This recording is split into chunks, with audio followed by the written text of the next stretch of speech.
Chapitre 6. Toujours plus haut.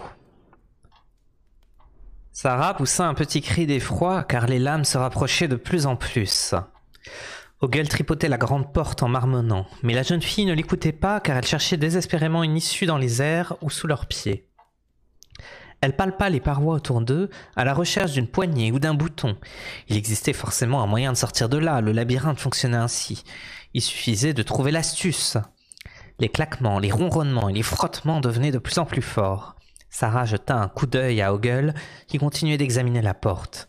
Impossible de lui faire confiance, mais que faire alors ? Son regard se posa à côté de la porte sur une partie du mur qui paraissait différente des autres, un panneau de plaques métalliques. Sarah poussa dessus et le sentit céder légèrement sous la pression. « Ogle !» cria-t-elle pour se faire entendre par-dessus le vacarme. « Sarah !» répondit-il en bourrant la porte de coups de poing et de coups de pied comme si elle pouvait s'ouvrir face à tant de frustration. « Ne m'abandonne pas !»« Viens m'aider !» Ogle la rejoignit. Ensemble, ils appuyèrent de toute leur force sur les plaques métalliques. « Allez, dit Sarah. Pousse, espèce de traître !»« Je peux tout expliquer !» protesta Ogle hors d'haleine. « Pousse !» Brusquement, le panneau céda et la jeune fille et le petit homme tombèrent à plat ventre dessus. Derrière eux, la machine fendit l'air juste à côté de leurs pieds. Lorsqu'elle atteignit la grande porte, un fracas effroyable retentit. Les couteaux et les fendoirs hachèrent le bois et recrachèrent ces éclats que les brosses tourbillonnantes balayèrent proprement. 4 gobelins debout sur une plateforme derrière le mur de couteaux manœuvraient la machine. En sueur, ils manipulaient les poignées et les leviers avec force et grognement, car cela demandait visiblement beaucoup d'énergie. Le vacarme se poursuivit au-delà de la porte démolie et s'éloigna dans le passage. Allongée sur le dos, Sarah s'efforçait de reprendre son souffle. « Il nous envoie tout ce qu'il a !» commenta Ogle en secouant la tête, non sans une certaine admiration. « Les nettoyeurs, l'éternel puanteur, la totale. Il doit avoir une très haute opinion de toi. »« Drôle de façon de le montrer, » répondit Sarah avec un sourire farcé. Mais Ogle ne l'écoutait plus. Il s'affairait déjà tâtonnant dans l'obscurité jusqu'à ce qu'il trouvât ce qu'il cherchait. « Voilà ce dont on a besoin, suis-moi !» Sarah s'assit et découvrit sur le sol du nouveau tunnel dans lequel il s'était engouffré les pieds d'une échelle dont les barreaux supérieurs se perdaient dans le noir. « Allez, viens !» l'encouragea Ogle. Le premier barreau était trop haut pour lui, si bien qu'il essayait de sauter pour l'atteindre. Sarah le rejoignit. Cette échelle lui paraissait dangereuse. Elle était construite à partir d'un étrange assortiment de planches, de branches et de bouts de bois assemblés avec des bouts de corde et des clous à moitié enfoncés. « Aide-moi !» demanda Ogle. « Comment puis-je te faire confiance maintenant que je sais que tu comptais me ramener au point de départ ?» demanda la jeune fille. « Je ne l'aurais pas fait !» protesta Ogle en la regardant d'un air farouche avec ses petits yeux porcins. Il mentait si mal qu'il en devenait touchant. « Je lui ai dit que j'allais te ramener au point de départ pour qu'il nous laisse tranquilles, tu comprends ?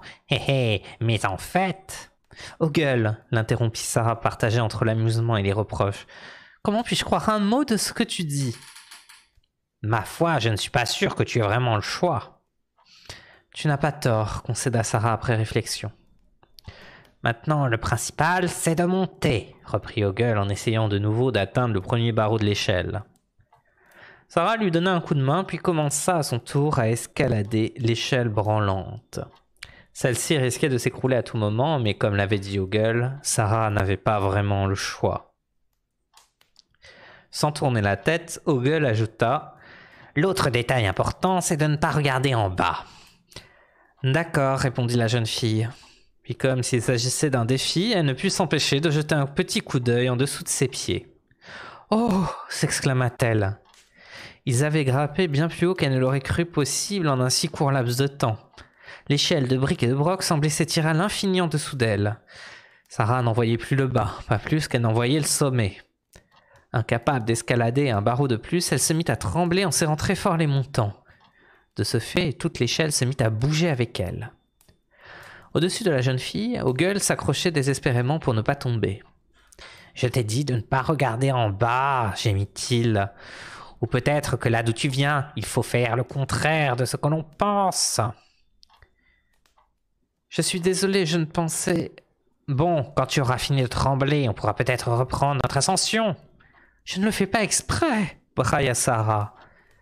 Alors on va rester là jusqu'à ce que l'un de nous deux tombe ou qu'on se transforme en nourriture pour les vers, réussit à répondre Ogle en dépit des secousses. Je suis désolé, dit Sarah en tremblant toujours. Oh, bah ça va alors, si tu es désolé. Ça me dérange moins de mourir à cause des tremblements. Les yeux résolument tournés vers le haut, Sarah se mit à respirer profondément et se força à penser à des choses joyeuses et sûres. Merlin, sa chambre, les soirées en ville avec sa mère, les tables de multiplication. La technique fonctionna et lui permit de reprendre le contrôle de son corps. Elle se remit à grimper. Ogle suivit son exemple.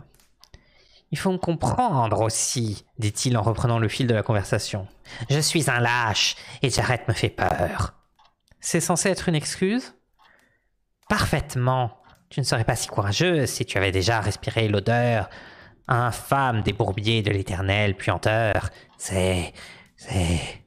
Il s'arrêta à son tour pour contrôler ses tremblements. Qu'y a-t-il ? J'ai la tête qui tourne, rien que d'y penser. À cause d'une odeur ? C'est tout ce qui te fait peur dans ces marais ? s'étonna Sarah. Crois-moi, rien que ça, c'est suffisant. Oh, pauvre de moi, tu la sentiras par toi-même si tu arrives jusque-là. On ne peut pas se boucher le nez ? Non, frémit Ogle tout en recommençant à grimper. Cette odeur-là, elle envahit tes oreilles et ta bouche. Elle s'infiltre partout où elle peut. Sarah crut apercevoir des raies lumineux au-dessus de sa tête, le sommet, enfin. Mais le pire, poursuivit Ogle, ce sont les éclaboussures de boue. Si on a sur la peau, elle ne pourra jamais, au grand jamais, éliminer la douleur, et l'odeur surtout. Il se trouvait sur le dernier barreau, à présent. Il leva les mains, manipula un verrou et ouvrit une trappe en bois. En apercevant le grand ciel bleu, Sarah se dit qu'elle n'avait jamais rien vu d'aussi beau. Fin du chapitre 6.